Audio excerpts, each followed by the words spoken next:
Hello everyone. Welcome to the second part of Put Your Arms Out in Front of Your Partner short challenge. And this is the first video that is made in sort of collaboration with my awesome new editor Anna. So please give them a warm welcome and let's get into it, shall we? As always, special thanks to my lovely patrons and all of you who still watch my videos. Don't forget to subscribe to keep up with the uploads. And yeah, I hope you will enjoy this.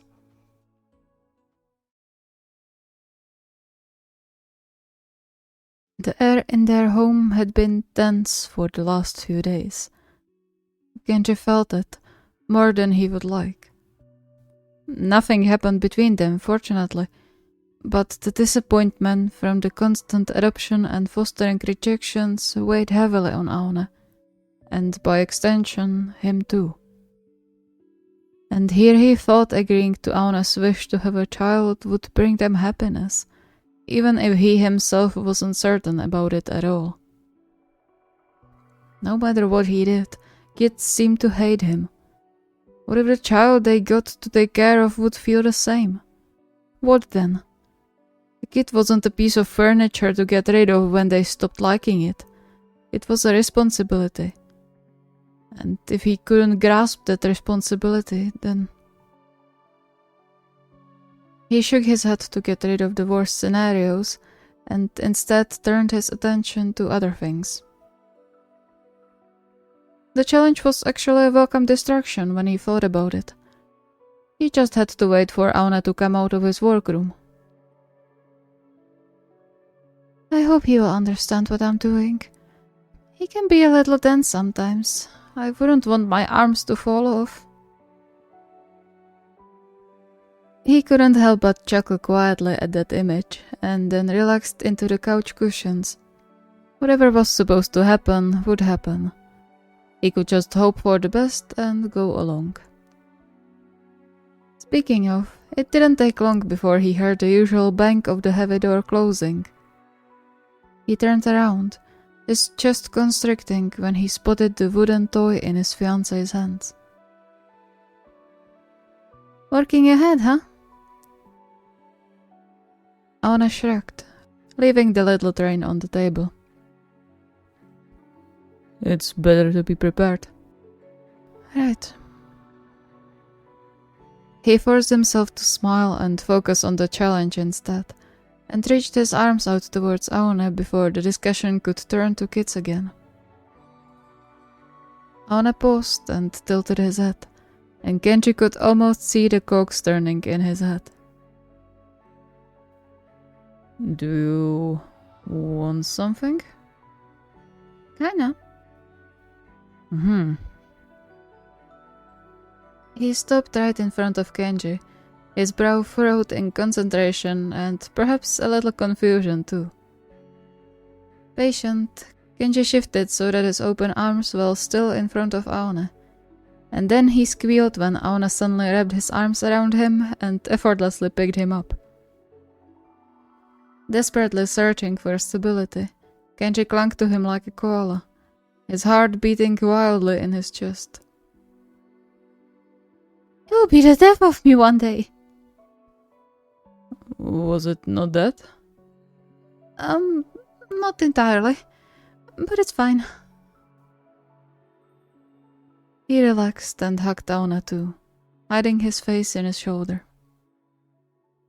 It's fine.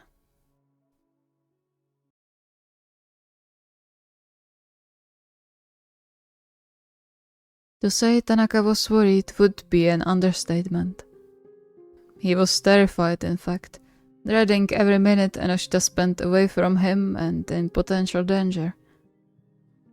Even the fact that nothing like the first time happened again in the last week didn't change anything about his feelings. They still had no idea what actually happened or who could be behind it. Not even the person's goal, which made the whole situation perhaps even scarier. And he couldn't do anything but hope for the best. A sudden urge to make sure Ennoshita was alright taking over him, He got up with a quiet hiss and made his way to their bedroom where his fiancée was supposed to be folding the laundry. Why are you panicking so much? He's home and fine. He still let out a sigh of relief when he heard Ennoshita humming, calmed completely upon getting a soft smile. Did you come to help? I wouldn't mind, it's a lot. A little sheepishly, he motioned to the hoard of clothes on their bed, a remnant of them being lazy and not doing the laundry the whole week, though in their defense, they had completely different things on their minds. Speaking of which, Tanaka reminded himself of the challenge and, deciding to use it to kill two birds with one stone, he opened his arms and reached them out towards Ennoshita. First things first.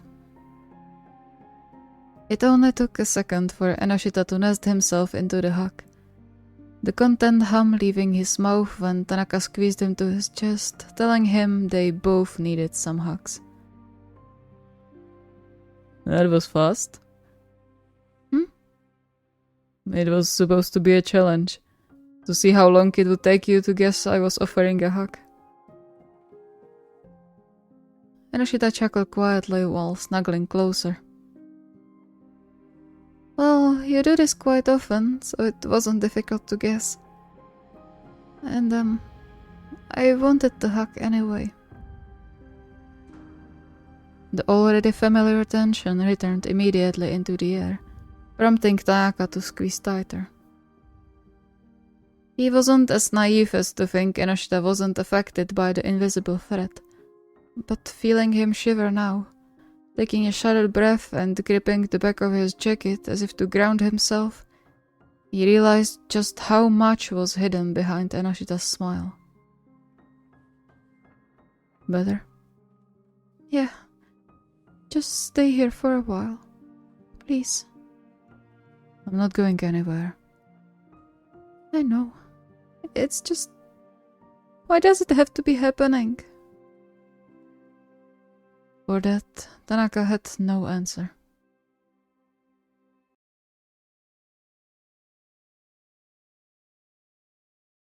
Knowing Suna, he didn't have to worry about completing the challenge. Just the suggestion of a hug was usually enough to make Suna cuddly and sleepy. Usually. Come on, don't be pessimistic. Even though he's worried these days, it doesn't mean he would refuse a hug. Maybe it's even going to go better than if everything was normal. It was a bit strange to think about it like that, since his boyfriend was obviously stressed by the whole faulty wiring situation in the shop. But he would take it anyway. And maybe it could help calm him down a little, settle his mind and fear. That would be nice. He didn't like seeing his loved one stressed this much, even though seeing his boyfriend was worried about him to this extent warmed his heart. Though, unless we figure out why the electronics keep acting up, he's not going to stay calm for long. With a sigh, he resumed working on the testing batch of onigiri he wanted Suna to try, trying not to think about the potential danger or past. After all, Suna wasn't the only one who didn't want it to repeat.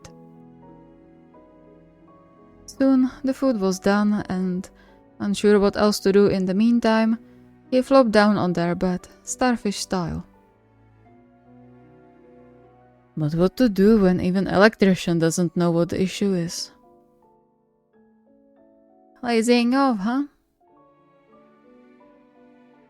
Osamu startled, realizing he had to space out for a solid while since he didn't hear Suna coming in.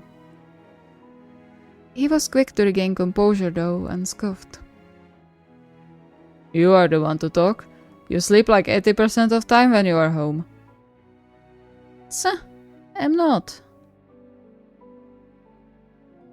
He shook off his sports bag and Osamu took note of his slumped shoulders and tired eyes. Moving more on instinct than to do the challenge, he sat up and opened his arms towards his boyfriend, only to get completely ignored as Suna let himself fall face down next to him. I'm beat. Stunned, Osamu took in the whole situation, confused and a little hurt as well. He didn't expect Suna to fall into his arms, but he hoped he would get a hug out of it. Pouting, he gently jabbed into Suna's side, earning a displeased grunt. What was that? What was what? You ignoring me. I'm not ignoring you. I'm right next to you and talking to you, no? Well, yeah, but you don't want a hug? Suna hummed and patted around the mattress before he found Osamu's hand. I'm tired, Samu. The chances I'll fall asleep soon. I don't want to pin you down for the next 3 hours. That was oddly sweet, and Osamu couldn't help the smile making its way to his face when the initial disappointment dissipated.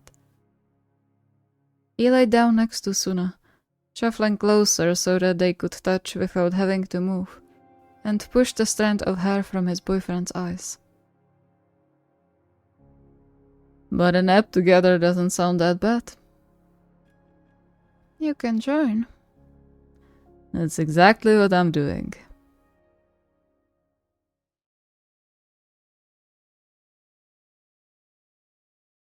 Since the last challenge he did was started by Washio avoiding his hugs, Konoha wasn't sure what to expect from this one.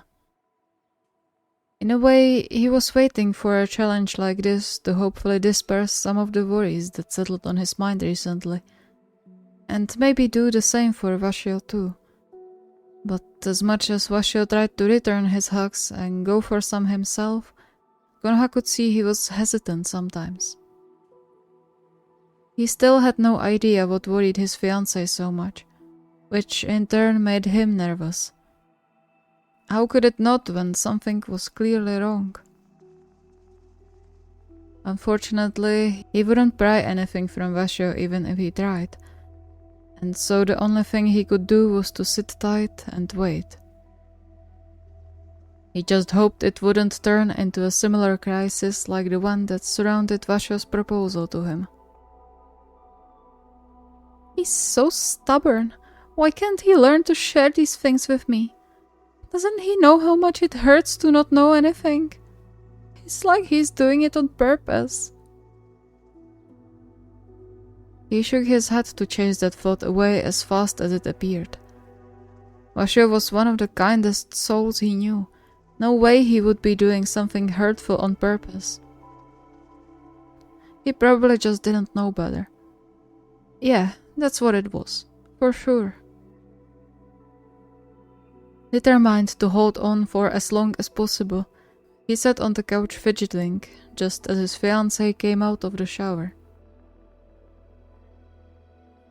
Did someone call me? No. Why? I'm expecting a call.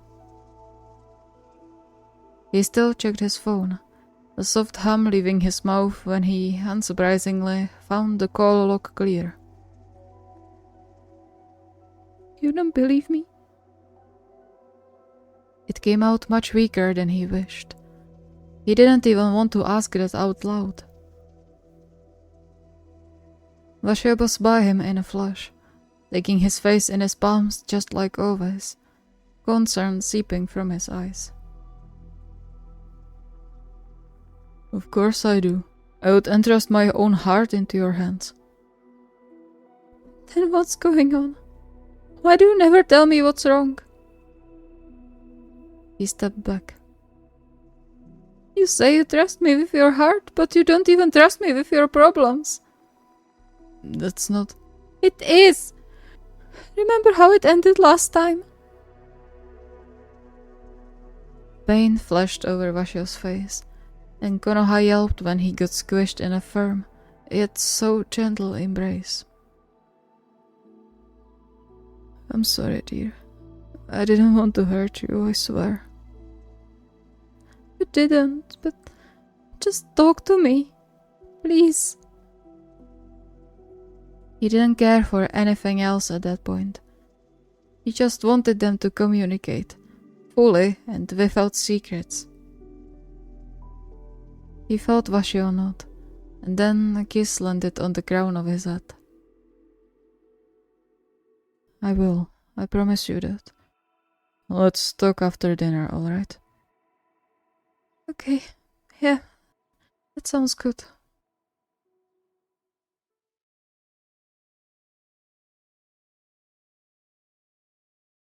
While Oikawa agreed the challenge was sweet and potentially quite funny, depending on one's partner's denseness, he couldn't help but wonder if what he was about to do didn't fall into the moving too fast territory.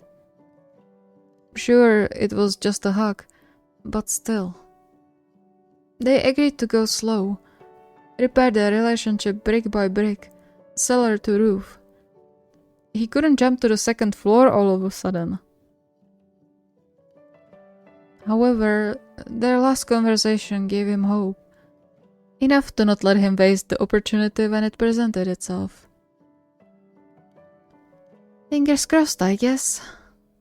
Come on, worst case scenario, he'll push you away. No biggie. Except it would be a biggie if it actually happened. But he didn't want to think about it even on a theoretical level. It was going to be fine. Before he could change his mind, he rushed out into the garden where he knew Iwaizumi was doing his daily stretches, finding his fiancée settled cross-legged on the chair and scribbling something down. Working on class schedule? Iwaizumi looked up, the surprise in his face soon melting into a soft smile. Yeah, the kiddos were misbehaving last time, so I need to come up with something that's going to tire them out for the day. Isn't it going to be a bit counterproductive? They could fall asleep in class if you tire them too much. It's fine. The PE is their last lesson that day. They'll get what they deserve. Oikawa couldn't help but chuckle, reminded of the coaches in high school and when they were misbehaving, which was, frankly, quite often. Now that Iwaizumi was in the same position, he wondered whether he felt more for their coaches in hindsight. Did you need anything? Oh, yeah. He stepped closer and reached his arms out to Iwaizumi, waiting. For a while, neither of them said anything as Iwaizumi measured him with a curious and perhaps slightly confused gaze. What's that? A suggestion. For? Oikawa shrugged, doubt already gnawing on his mind. Was it perhaps too weird? Just a year or so ago, he knew Iwaizumi would understand without missing a beat. Now though... He didn't finish the thought as in the next moment, Iwaizumi let his legs fall from the chair and pulled Oikawa on his lap instead, sneaking his arms around his sides. I'll take that suggestion then. Oikawa grinned and settled more comfortably. It wasn't exactly what the result was supposed to be, but as Iwaizumi said, he would take it. Any affection was better than none, and this was much better than just any.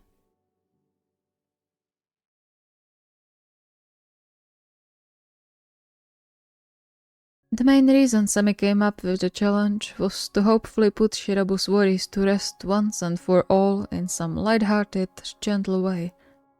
Under normal circumstances, he would use his voice and words, but his throat still hurt from when he tried to speak before, rendering any attempt to talk Shirabu out of his slump useless. Words on paper generally didn't have the same weight. Oh, hopefully this will work, at least a little bit. He's been so quiet about everything lately. Silence was usually a sign that Shirabu was thinking about something or focusing. However, this kind of silence was worrisome.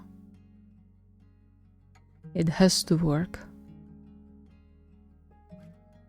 He sighed and then smiled when Kosuke cooed in his arms, looking at him as if he understood everything Semi was thinking.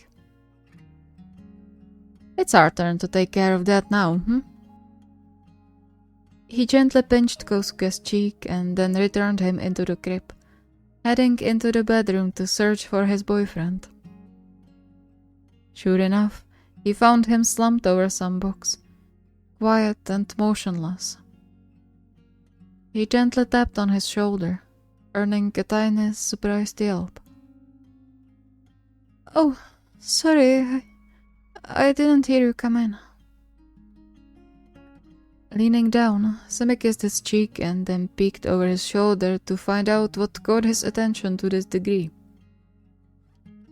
To his surprise, the box was full of pictures and what could only be small mementos, which, on a closer inspection, he recognized as the numerous tiny things he gave Shirabu over the years of their relationship. On his inquisitive glance, Shirabu sighed and took one of the pictures in his fingers.